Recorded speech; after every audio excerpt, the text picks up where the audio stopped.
Today I'd like to demo my homemade bass amp. Now it's more of a hack than homemade. It's kind of threw a bunch of stuff together to make it, you know.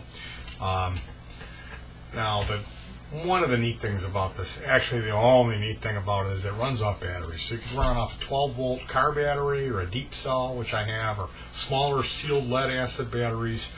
And you can run it off an adapter too. One of the problems you run into when you're working with amps like this, you try to run it off adapter, most of them will hum. So, you know, I'm looking around, we went through I got a bunch of adapters and they were all kind of humming, and tried a computer power supply, big one with a fan, and that was quiet.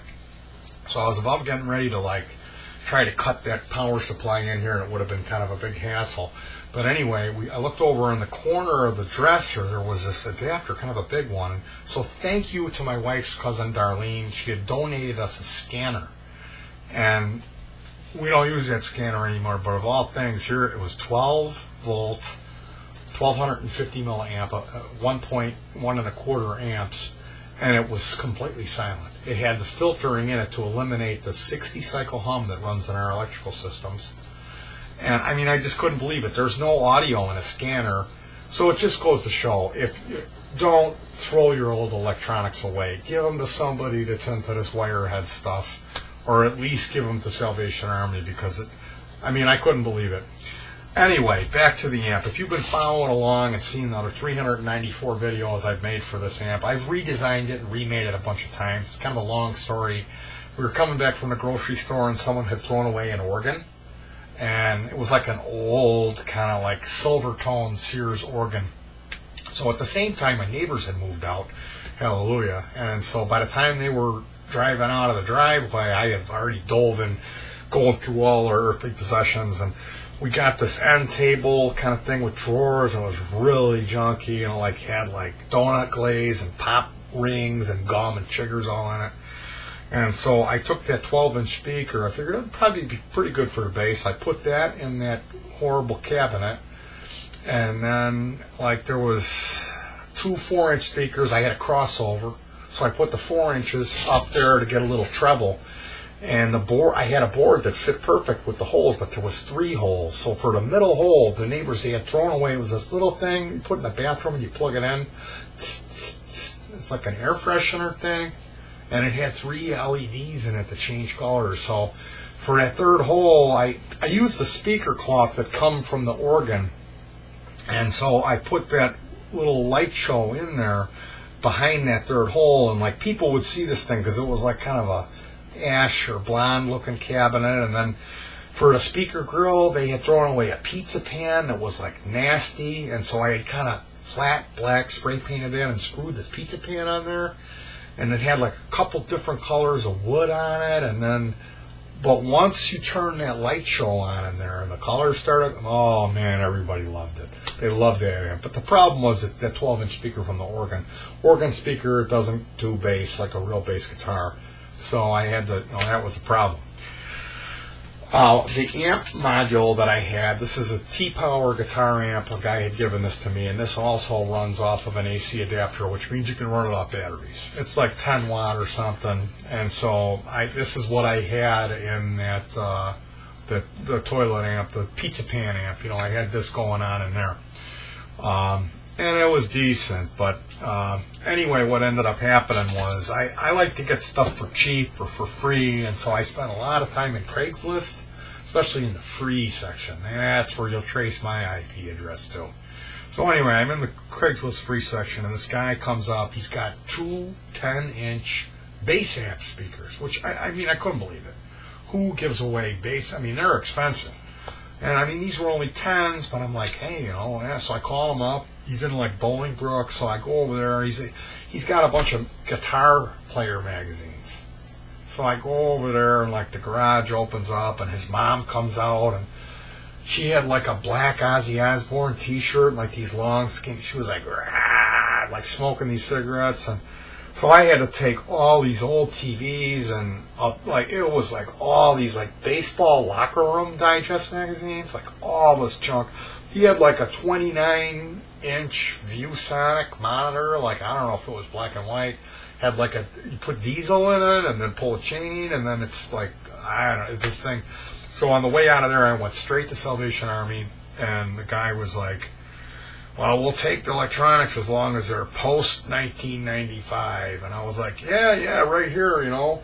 And so then I kind of peeled out of there, and I went home, and I got this cabinet off Craigslist too. This was 15. It was kind of a lot, but it's some special heavy-duty cabinet and reproduces the bass frequencies really well.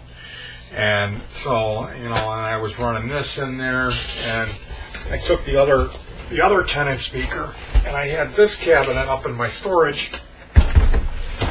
And so I got these speaker grills. These were cheap. I think it was $6 for both of them. So, you know, total I got, like with the new amplifier, it's like $35 I got into this amp. And so it was a great deal. Now, I guess I could get into the construction of this thing a little bit. It was a real simple project. On the inside, it was just running some speaker wires around and running the power. There's little clips on the back where you can plug the speaker wire in, and then there's 1/4-inch jacks. And so you can use either one. I got a professional speaker cable to branch these off. It is stereo. I love blue lights. You gotta love them. So I put this blue LED up in here to let you know to shut it off when you're taking a break. And then the input. The thing is with this amp, you could think of it as powered speakers. It's a 30-watt amp module that I have up in here. And so for the input, it's a stereo 1/4-inch jack. And so what I'm using, I've got a multi-effector. It's the preamp, and it's got a speaker simulator. It's Zoom B2. Now, I know what you're thinking, Zoom, yeah, but this is one of the newer ones. It's got a metal chassis, and it's 32-bit effects. And it was cheap, and I'm real happy with it. Runs off a AA battery. It's got a bunch of cool effects. So you'll hear that in part 2 for the demo. But, you know, that's what I was saying is you got to have a front end for this puppy, which it really isn't an issue for me. You know, I mean, I'm not going for tube tone and all that. This is cheap, portable. But, you know, when you get it all running, I've got all the effects, and it does the tone. I am more than happy with the tones I get out of it. So, for the amp module, I went looking, and Pile driver speakers. Pile makes this. It's 15 times 2. It's a 30-watt little tiny black box, 12 volt. It's for cars, you know, and the input is just an MP3 jack. It's just an 1/8-inch male stereo input. So I got one of those. I looked around. You know, it's funny if you spend a couple minutes looking, you can find it cheap. I ended up paying $18 for it. You know, if you go on like Best Buy, they want like $35 or whatever, you know. And then if you look around, like you could get like His and Her Beauty Supply, like what, or like, you know, Sparkle Time Jewelry, and they're selling this thing. So I got a great deal on it, and it was free. I think you know what, I had to pay the shipping because it was $18. But so yeah, I ended up, you know, I got that through the internet. And it worked out to be a great deal, and used that stereo input like I was telling you.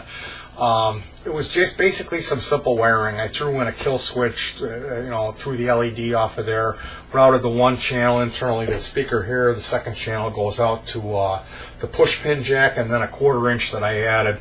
And the box here, that's a CD-ROM that I took apart, and I just used that metal chassis just as something to mount the switch in the front, the DC input power jack in the back, and then the 1/4-inch connector for the audio out. So that worked out real good, being able to reuse something. And the unit is fused, and there's a volume knob on it, and then there's a filter switch, so you can kill either the bass or the treble on the unit. You can get 2 different basic tones out of it. And I find that if you got everything cranked, especially with the active bass, and you keep it in the middle, which is full frequency, you're going to have to turn something down. These 10s just can't handle it. So if you click it over onto the high cut, man, it sounds a lot better, and you don't really have to turn it down much on most patches. So that's pretty much how I'm going to run it, unless I'm using some type of effect where I really want that high definition. Because, I mean, it is a bass amp, and I don't really go for that high-end trebly, poppy bass sound. I like a lot of ass in my bass. I just like, you know, full, big ass. That's what I'm into. So, taking a look here, basically, like I said, you know, it's 2 channels, stereo, 15 watt, runs off an adapter, 30 watt, 15 a channel. And you know, you got to think this isn't something that you're going to want to take to Lollapalooza. You know, I mean, this isn't like you're going to be playing out with this thing. It really could theoretically, you know, wouldn't keep up with a drummer unless he was using brushes, if it was like some jazz combo or something. This is more for like the hippie jam kind of thing. If you got like a drum circle or a bunch of guys with acoustic guitars and you need just enough volume, you know, to keep up with a mini amp at the woods. I like to do outdoor jam sessions, or a practice amp kind of thing. And you know, I'm really happy with the tone. Using it with this Zoom, the tones that I'm getting, this thing just kills. But you know, it doesn't change the fact that it's a $30 amp. It runs off 15 watts. Now, if I were to get a booster, you add a little bit more power to it, you know, like something like an old 7-band EQ that's like, you know, 50 watts per channel, I'd throw it in there in a heartbeat, but then you'd have the battery consumption. You know, you want to keep the battery usage down. So I'm kind of happy with where it's at, honestly. I mean,